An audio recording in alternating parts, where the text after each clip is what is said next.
everyone, and welcome back in this wonderful session where today I'm going to teach you about future tense.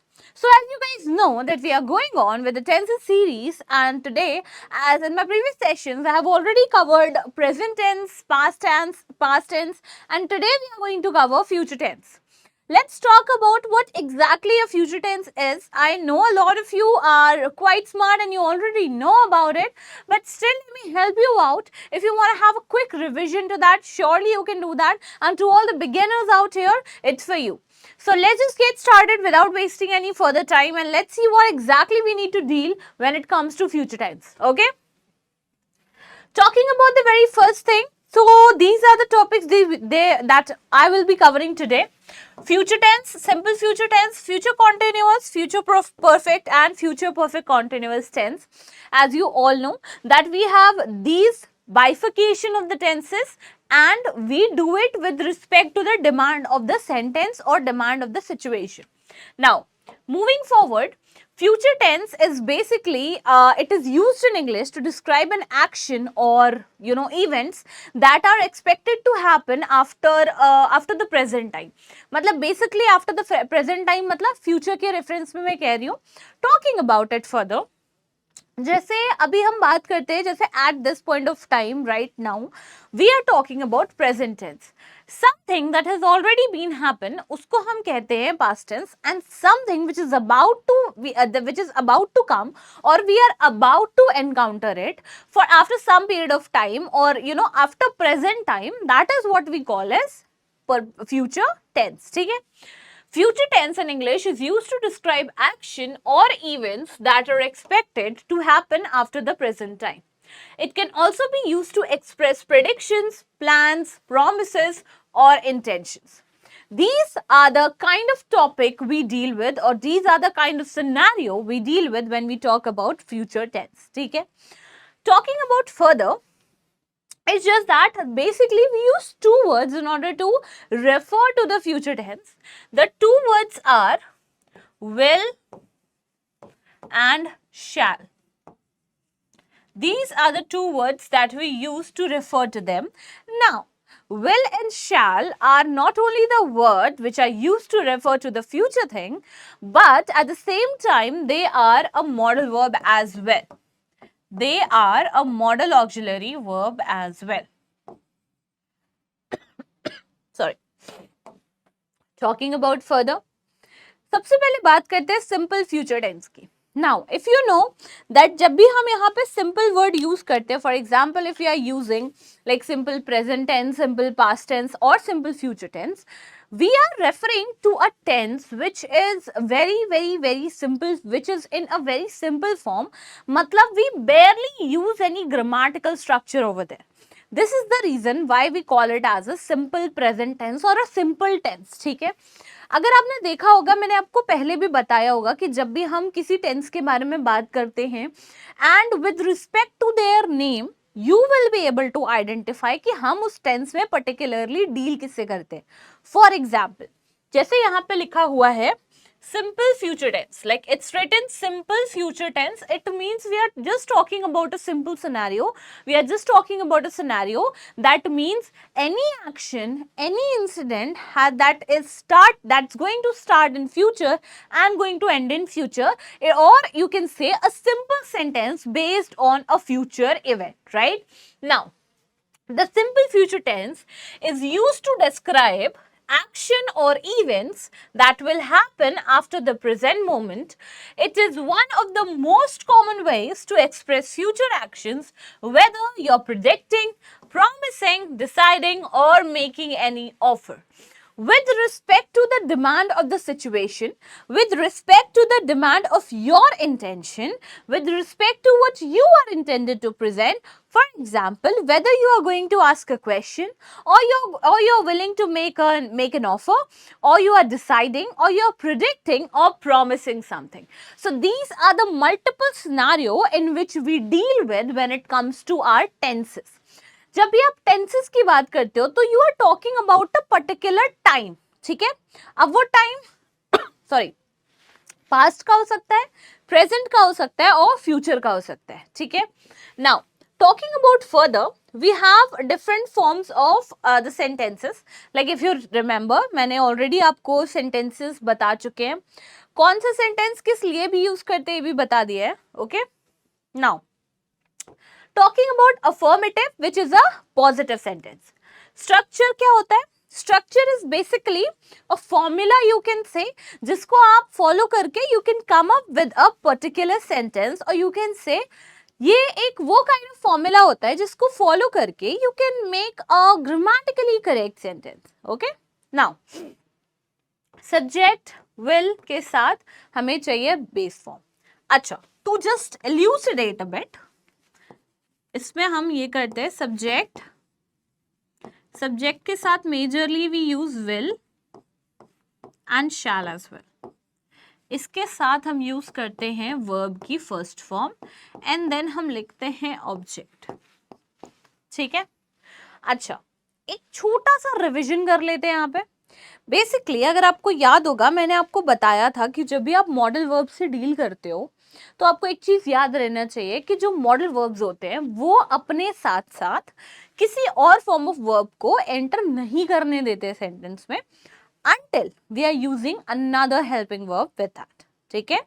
For that case, what I'm trying to tell you is कि जब भी आप एक sentence बनाते हो and उसमें modal verb है तो आपको जो अपना मेन वर्ब की जो फॉर्म रखनी होती है. अच्छा, अगर आपको नहीं पता है, basically this is modal verb. ठीक है. एंड ये जो V1 मैंने लिखा है इसको कहते हैं main verb, in case you don't know. ठीक है, इसको कहते हैं मेन वर्ब. ओके, एंड इनके साथ साथ जो वो वर्ब्स जो हमें बस एक सपोर्ट देते सेंटेंस में, जिनका खुद का कोई मीनिंग नहीं होता, उन्हें हम कहते हैं helping verb. For example, is, am, are, was, were, be, being, have, these are the things, have, has, had. इनके कोई खुद के मीनिंग नहीं होते हैं for that reason, and they are basically use just to make sentence, just to make a sense in a particular sentence. तो for that reason जब भी आप यूज करते हो उनको, यू गोना नोटिस कि वो भी एक बहुत ही इंपॉर्टेंट सिनेरियो है when it comes to modal verbs. ठीक है. अगर आप उनको यूज करोगे, which means other helping verb को यूज करोगे, तो आपका जो सेंटेंस है, आपका जो मेन वर्ब है, उसका फॉर्म आप चेंज कर सकते हो. बट अगर आप उन्हें यूज नहीं करोगे तो मॉडल वर्ब के साथ आप मेन वर्ब की फॉर्म नहीं चेंज कर सकते हो. आपका जो मेन वर्ब है वो हमेशा हमेशा ही बेस फॉर्म में यूज होगा. हमेशा हमेशा ही वो बेस फॉर्म में यूज होगा when I am talking about using modal verb in a sentence. ठीक है, ये क्लियर हो गया. एक बार स्ट्रक्चर देख लेते हैं क्या है. Subject, will, base form. अच्छा, one more thing I would like to tell you over here. देखो जो शैल वर्ड है, ठीक है, earlier we used to use shall like a lot of in a lot of context. ठीक है, जैसे पहले हम शैल we used to use a lot, like for a formal context, or you can say for a future context, we used to use it a lot. But nowadays what we are doing is कि हम will को ज़्यादा use कर रहे हैं, हम shall को ज़्यादा use ही नहीं कर रहे हैं. मतलब shall is something that now we are not using it as we used to before. ठीक है. एंड अगर आप इसको एक नॉर्मल इंग्लिश के पर्सपेक्टिव से देखो तो शैल को यूज करना चाहिए, टू बी ऑनेस्ट. बिकॉज जैसे बहुत ज्यादा आप अगर फॉर्मल कॉन्वर्जेशन कर रहे हो तो लीगली देखा जाए या फॉर्मली देखा जाए, with respect to the rules and regulations देखा जाए, तो आपको शैल को यूज करना चाहिए when it comes to your official conversation. But right now what we are doing is हमने विल को ज्यादा प्रायोरिटी दे रखी है. आप कोई भी कॉन्वर्जेशन देख लो, चाहे वो फॉर्मल कॉन्वर्जेशन देख लो, चाहे इनफॉर्मल कॉन्वर्जेशन देख लो, हम विल को ज्यादा यूज करते हैं. Except there are some legal, like very legal platform. For example, अगर आप सुप्रीम कोर्ट, हाई कोर्ट की वर्डिक्ट देखोगे या कोई भी लीगल वर्डिक्ट देखोगे, वहां पे यू गोना फिगर आउट कि आप कि वो शैल को ज्यादा प्रायोरिटी देते हैं, बिकॉज या that's how it's suppose to be. But again, अगर मैं आपको एक नॉर्मल इंग्लिश के भी पर्सपेक्टिव से बोलूं या आपको अगर मैं आईएल्स के पर्सपेक्टिव से भी बोलूं, फॉर दैट रीजन अगर आपको शैल यूज करना है तो भी ठीक है, नहीं यूज करना है तो भी ठीक है. There is no deduction of marks over in IELTS as well. तो अगर आप नहीं भी यूज करोगे तो राइटिंग और स्पीकिंग में आपके मार्क्स नहीं कटेंगे. This is the kind of grammatical mistakes which can be ignored. ठीक है, तो for that reason I'm telling you. Now, let's move ahead and let's talk about the next one. अब हम बात करते हैं सिंपल फ्यूचर टेंस की. अब इसके जो नेगेटिव सेंटेंस है, we were talking about the positive sentence. हमारे पास कितने टाइप के सेंटेंसेस थे? affirmative, negative, interrogative, negative interrogative, WH and negative WH, to which WH and interrogative are somewhat same. Negative, positive, interrogative are the main kind of sentences which are based on purpose. ठीक है, अभी gradually or you can say very soon I'll be coming up with the types of sentences as well, so I'll be telling you that as well and how to bifurcate in different type of sentences as well. ठीक है, चलो talking about over here subject, subject के साथ आ जाएगा will not, उसके साथ आ जाएगी base form and then this is your negative sentence. Negative sentence का मतलब ये नहीं होता है कि intention गलत है. Negative sentence का मतलब ये होता है that whatever you are trying to portray that contains a negation. Negation matlab not. Not is being used in order to show what? Negation. ठीक है?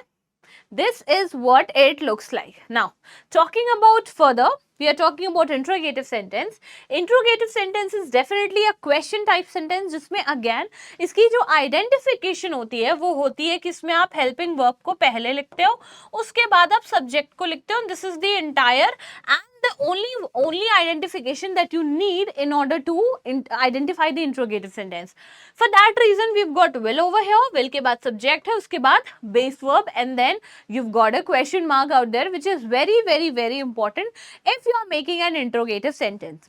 So there are certain sentences जैसे कि आपके punctuations भी बहुत important होते हैं. Again I will be coming up with a session for that. So yes, this is how it works. Talking about further, तो next we have future continuous tense. ठीक है, again the second form of this tense type. Future continuous tense क्या होता है? Future continuous tense होता है basically it is used when you are promising or predicting a certain activity for the future. So basically usage क्या होता है? To describe an action that will be in a progress, that will be in a progress at a certain point in the future. To talk about future events that are already planned or expected. So basically what you are trying to tell, what you are trying to portray in future continuous tense is कि future में किसी particular point of time पे कोई incident हो रहा होगा, continuous manner पे हो रहा होगा. मतलब future में कोई incident शुरू होगा और वो एक किसी particular point of time तक चलता रहेगा. कंटिन्यूअस प्रोसेस में फ्यूचर मतलब फ्यूचर ऑफ कोर्स, कंटिन्यूअस मतलब चलना विदाउट अ ब्रेक, मतलब कंटिन्यू रहना या प्रोग्रेस में होना. टेंस मतलब टाइम ऑफ कोर्स. ठीक है, so this is what how it works. जिसको हम कहते हैं future continuous tense. Sentence type देख लेते हैं. अफर्मेटिव बनाओगे, सब्जेक्ट के साथ आएगा will be.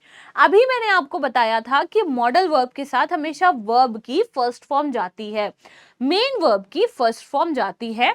This can only B change. आप मेन वर्ब का फॉर्म चेंज कर सकते हो, डेफिनेटली चेंज कर. देखो आप मॉडल वर्ब का तो फॉर्म चेंज कर ही नहीं सकते हो, there is no chance. Canning, wooding, shoulding कभी नहीं सुना होगा आपने, तो या of course that's how it works. So will के साथ बी आएगा, बी के साथ आएगा present participle which is verb plus ING form and then आपका subject will not be present participle and yes of course आपका then main verb, sorry main verb कह रही हो एंड देन ऑब्जेक्ट. ठीक है, will के साथ subject be present participle and then your further object. ठीक है, तो these are the things that you are going to make sure जब भी आप future continuous tense के sentences बनाओ. Now this time next week, इस बारी अगले हफ्ते I will be studying for my exam. मैं अपने एग्जाम के लिए पढ़ रहा हूँगा. ठीक है, या पढ़ता रहूंगा या समथिंग लाइक दैट. ठीक है, so basically we are talking about कि दिस टाइम, इस बारी अगले हफ्ते मैं इसके लिए पढ़ रहा हूँगा. ठीक है, तो what I am trying to tell you कि नेक्स्ट वीक से I will start my preparation. I will be studying for my exam. I'll start studying for my exam. This is what you want to say. Now coming forward, he won't be attending the event tomorrow. And will you be working at 9 AM tomorrow? Okay, so basically this is an interrogative sentence and this is the negative sentence. Talking about further, अगर हम आगे बात करते हैं, अब हम बात करते हैं फ्यूचर परफेक्ट टेंस की। Now what is future perfect tense? देखो जो परफेक्ट टेंसेस होते हैं ना वो थोड़े कॉम्प्लिकेटेड होते हैं, ज्यादा नहीं होते हैं। So you don't have to use a lot of brain on that, but still just for your concept I am just helping you out over here. Future perfect tense होता क्या है? Will have plus past participle. अच्छा, past participle क्या होता है? Basically future perfect tense is nothing but, देखो future मतलब of course future, present मतलब परफेक्ट। परफेक्ट अगर किसी भी टेंस में आ जाता है, ऐसे समझो कि उसका कोई ना कोई रिलेशन होता है with respect to past, and then tense से आपको डेफिनेटली पता चल रहा होगा we are talking about time. ठीक है, इसका यूज होता है to describe action that will be completed before a certain time in a future, that will be completed before a certain time in future, to express the idea of completion by the future time. Structure पे बात कर लेते हैं पहले। अगर आप affirmative sentence बना रहे हो, सब्जेक्ट के साथ जाएगा विल हैव अगेन, क्योंकि हमें मेन वर्ब का फॉर्म चेंज करना है एंड उसे वर्ब की थर्ड फॉर्म देनी है। फॉर दैट रीजन हम विल के साथ और शैल के साथ हैव लगाएंगे, तभी हम उस पर past participle which is V3 हम तभी अप्लाई कर पाएंगे। ठीक है, talking about further, subject will not have past participle, will subject have past participle. So this is what it means, and let's have a quick look at the examples now.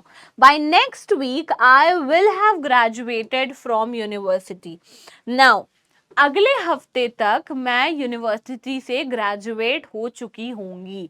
So basically I am just talking about a scenario, I am just talking about a process जो in future किसी particular point of time पे खत्म होगा या हो चुका होगा। ठीक है, सो बेसिकली आप अगर इसको मेजरली देखो तो ये प्रिडिक्शन के टाइम पे ज्यादा काम आता है। If you are predicting a kind of an activity which is already planned, for example अगर आप स्टडी करते हो या आपने कोई प्लान बनाया है, तो आप अगर फ्यूचर को लेकर प्लान बनाते हो, how you going to do कि अगर हम इतना एस्टिमेट करें तो ये काम तब तक हो चुका होगा। ठीक है, so again if you are planning कि अगर मैं जून में ट्रिप जाने का प्लान बनाऊं तो bye May mid I will be able to complete all my exams and all that, and उसके बाद हम जा सकते हैं। This is what I mean. So this was just an example to tell you कि future perfect tense हम कहाँ use करते हैं? जब हमें कोई एक planned activity, हमें एक उसके वो एक प्रोसेस्ड एक्टिविटी जो एक प्रोसेस में चल रही है, प्लान्ड एक्टिविटी की जब हम प्रिडिक्शन करते हैं and that is about to end to a particular point of time in future, तो हम उसमें फ्यूचर परफेक्ट टेंस लगाते हैं। Now she won't have finished her work by then, will they have completed the subject by the next month. So this is all, these are the things that you need to make sure जब भी आप ये tense use करो। And I hope now this tense is a bit clear to you. Again, I don't have any problem. अगर अभी भी आप लोगों को कोई भी क्वेश्चन हो, I am all good and I am all open for you guys. अगर कोई भी क्वेश्चन हो, कुछ भी हो, please feel free to come up to me. ठीक है, चलो अब हम बात करते हैं next, which is future perfect continuous tense, which is the last tense in your tense series. Again future perfect देखो, future is of course perfect मतलब पास्ट से रिलेशन, कंटिन्यूअस मतलब प्रोग्रेस में चलना, टेंस मतलब time, will have been present participle. अच्छा, affirmative पहले structure देख लो, but before that I would like you guys to know what exactly the usage is to describe an action that will continue up till a certain point in a future. किसी कोई भी activity चल रही है जो वो हम कब खत्म होगी किसी point of time of future में, वहां पे। अच्छा, जब भी आप प्रेजेंट परफेक्ट कॉन्टिन्यूअस टेंस की बात करते हो ना, वहां पे टाइम रेफरेंस इंपॉर्टेंट हो जाता है। ठीक है, वहां पे टाइम रेफरेंस बिकम्स इंपॉर्टेंट, तो वहां पे टाइम रेफरेंस देना मत भूलना।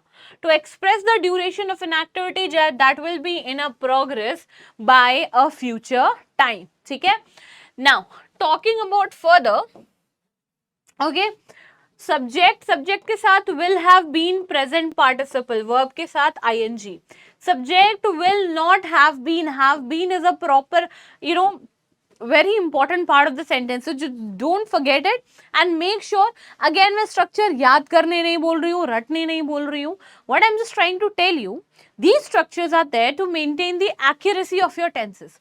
And अगर tenses की accuracy नहीं maintain होती है तो that is something that you're doing a blunder over there. ठीक है, तो वो काम आपको नहीं करना है. For that reason I'm just saying कि if you don't want to memorize the structure, you can just refer to them first and work accordingly. ठीक है, चलो.